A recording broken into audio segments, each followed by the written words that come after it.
RT प्रवेश 2026 पाचव्या यादीतील पालक वर्गांना प्रवेश घेण्याची मुदत ही 24/7/2026 आहे। पालक वर्गांनो, आपण आज एक अतिशय महत्त्वपूर्ण व्हिडिओ बनवत आहोत। आज आपण या व्हिडिओमध्ये बघायचे आहे की आपणास लॉटरी लागली म्हणजे सीट मिळाली का? तर असे नाही। आरटीमध्ये लॉटरी लागली म्हणजे सीट मिळाली असे होत नाही। तर आपणास सीट कधी मिळते हे आपण आज या व्हिडिओमध्ये समजावून घेऊया। हा विषय पाचव्या यादीसाठी नाही, तर हा विषय अगदी पहिल्या लॉटरीपासून आहे। जी पहिली यादी लागली होती म्हणजे पहिल्या नंबरची लॉटरी निघाली होती, पहिली यादी होती, त्या पहिल्या यादीपासून हा विषय आहे की आपणास लॉटरी लागली म्हणजे सीट मिळाली नाही। बऱ्याचशा पालकांना लॉटरी लागून देखील ते पालक आरटीच्या या प्रोसेसमधून बाहेर पडले आहेत। तर आपण आज या व्हिडिओमध्ये बघायचं आहे की आपणास लॉटरी पण लागली आणि सीट पण कशी मिळेल। तर चला पालक वर्गांनो, व्हिडिओला आपण सुरुवात करूया।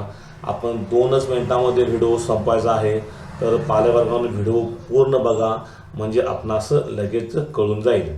तर पालक वर्गांनो, आपणास लॉटरी लागते म्हणजे काय होते की रिक्त जागानुसार आपणास जो मेसेज येतो आपल्या अंतराप्रमाणे आणि आपणास शाळा अलॉट झालेली आहे असा आपणास मेसेज येतो किंवा ॲप्लिकेशन स्टेटस चेक केल्यानंतर आपणास ते दिसून जाते। पण आपली सीट कधी पक्की होते पालक वर्गांनो? तर आपण RTAचा फॉर्म भरतेवेळी जे जे डॉक्युमेंट आपण सादर केले होते, अपलोड केले होते, ते सर्व डॉक्युमेंट आपण RT अधिकाऱ्यांकडे डॉक्युमेंट व्हेरिफिकेशन करतेवेळी सादर करणे आवश्यक आहे। मग त्याच्यामध्ये तुमचे आधार कार्ड, पाल्याचे आधार कार्ड, पाल्याच्या आईचे आधार कार्ड म्हणजेच पालकांचे आधार कार्ड, उत्पन्नाचा दाखला, caste certificate, residential proof, photo proof, परत तुमचं गुगलचं लोकेशन, या सर्व डॉक्युमेंटमध्ये तुमचं नाव एकच असणं गरजेचं आहे। कुठेही नावामध्ये वगैरे चूक नको आहे। पाल्याची जन्मतारीख बरोबर असणे गरजेचे आहे, पाल्याचा दाखला असणे गरजेचे आहे।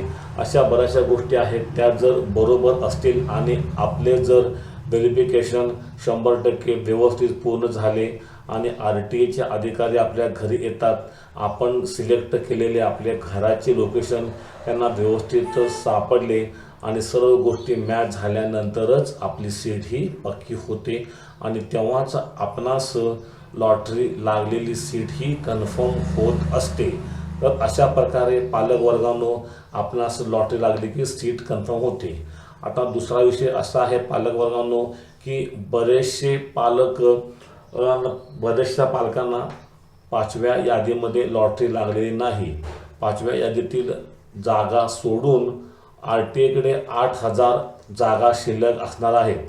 तर या 8,000 जागा कशा प्रकारे डिस्ट्रीब्यूट होणार, कुणाला होणार, 6वी यादी लागणार का, स्पॉट राऊंड होणार का, याचा व्हिडिओ हा व्हिडिओ मी नेक्स्ट पुढच्या वेळेस तयार करणार आहे।